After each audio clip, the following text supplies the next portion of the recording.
Afternoon, everyone. I'd just like to say thank you very much to the organisers for inviting me here today. I'm going to be talking to you about the Pacific Women Shaping Pacific Development Program, which is one of AusAID's new programs, and I'm really delighted to do so because it's quite a cutting-edge kind of a program.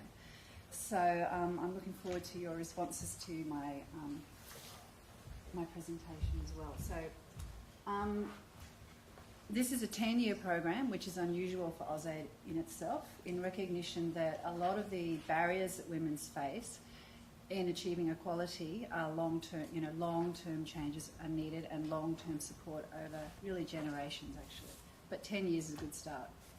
So it involves $320 million spent over 14 countries over those 10 years. And the initiative was launched at the Pacific Island Forum in 2012 to the acclaim of the Prime Ministers of the 14 Pacific Island countries. In fact, several of them, Papua New Guinea and Samoan, the Prime Minister launched it alongside the Australian government. So at the same time, they launched a gender declaration, which committed all the 14 nations to a range of different areas of improvements.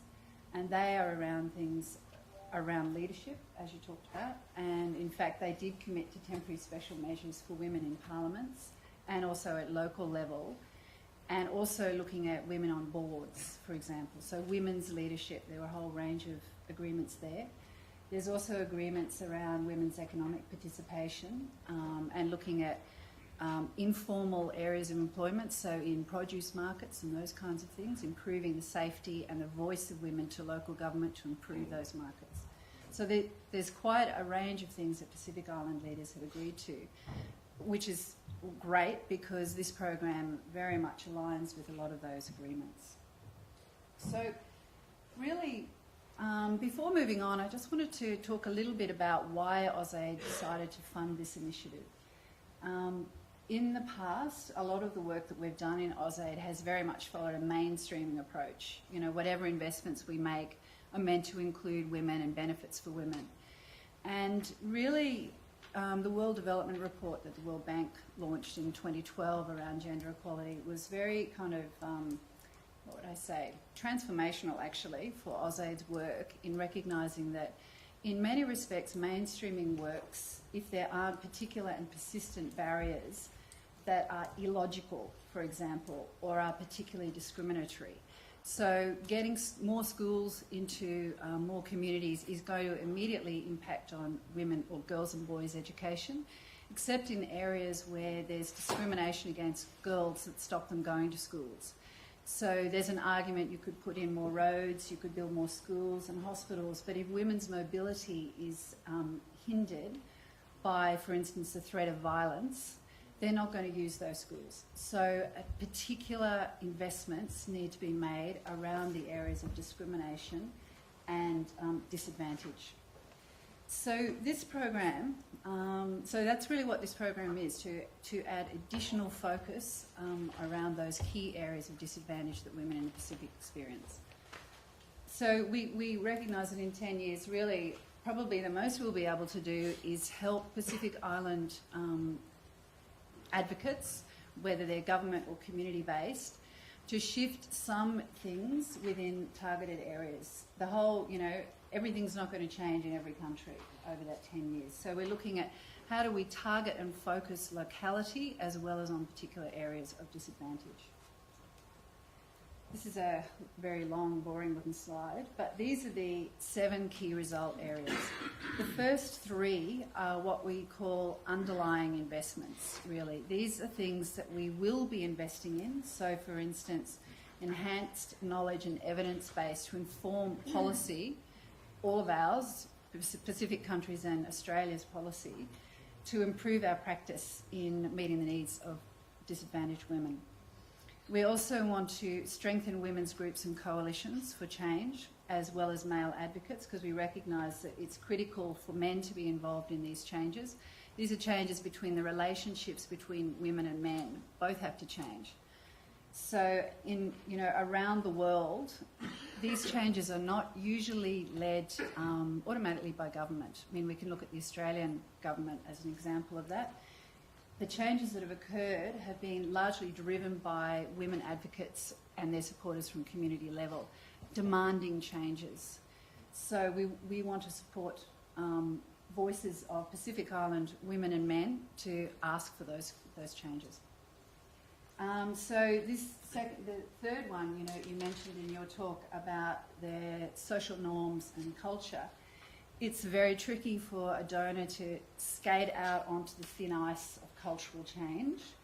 But actually, we had to put this in here because the first reason is that everyone we talked to, men and women in the Pacific, and we had extensive consultations that have continued over the year, have said this has to be in there because a lot of the things that lock women into disadvantage are within family relationships. Some of those things are, because of the colonial past, their missionary past, for example, but wherever they've come from, they exist now, and women and some men want to see some changes there. So the areas that we're calling direct investments are around improved women's leadership and decision making, and we're particularly interested to look at that at community level as a starting point, because a lot of the investments AusAID's made is around helping, fund, for instance, CDI, which is based here at the ANU, do candidate training for women candidates. But we recognise actually a lot of the barriers women candidates face are not their own. They may be very capable, but they can't, the voters aren't going to vote for them because they don't see women as leaders, for example. So we're interested in looking at that change at community level in dialogue between men and women, girls and boys. Increased economic opportunities, and you spoke about that. Women have half the number of formal jobs in the Pacific generally than men. What can we do in the formal sector and also the informal sector to improve the incomes and reduce poverty? We want to support reduced violence against women and more services for women because we know that this is a key barrier for women's empowerment in the Pacific. And that is one of the areas where there is actually extensive valid data around the numbers of women who experience violence. And we also want to look at our large investments because $320 million over 10 years is not so much when you compare it to what we invest in health and education in the Pacific. So we want to look at those investments too and see how we can scale up the impact for women's empowerment. So just a couple of basic things about the program. There will be some kind of hub in Fiji that will coordinate the regional aspects of this program. There'll also be an outpost in PNG. It's the largest country. There are arguably a lot of the key issues that women face can be found there. And so we want to make sure that there's support and resourcing for PNG to really use this program.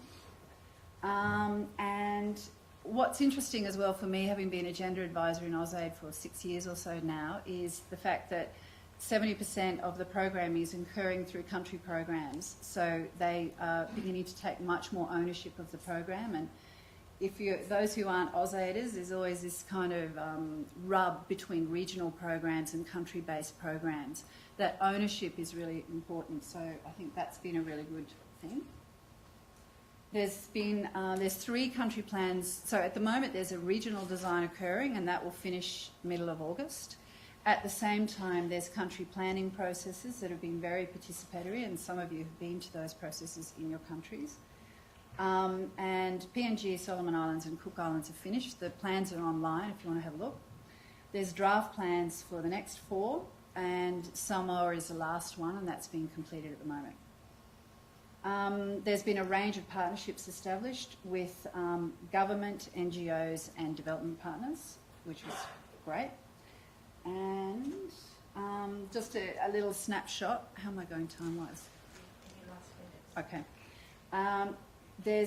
We're investing in the UN Safe Cities program in PNG in recognition of the fact that the majority of women's income earning opportunities are in the informal sector, often in very unsafe environments. Some of the markets in Port Moresby, of course, you would know. There are a number of issues that women and men face in those markets. So there's been a range of support that UN Women's doing around improving the women vendors' voice to local government, trying to get the local government to invest back into the markets to improve the safety and the environment so they can sell more easily. And also, again, those of you who are from Port Moresby will have probably seen some of the work in Garahu Market, new drainage systems and water, safe toilets, so women can sell their stuff in safety. So you've probably been reading while I've been talking. I'm going to skim along. These are just a couple of the things that are occurring. We're very keen to work with the churches in the Pacific in recognition of the fact that so many churches have such a key influence on people's lives, and there's a lot of interest in the churches and diversity to take up this looking at messaging around violence against women and what the church says about that it's not actually biblical, etc. So I'm out of time. So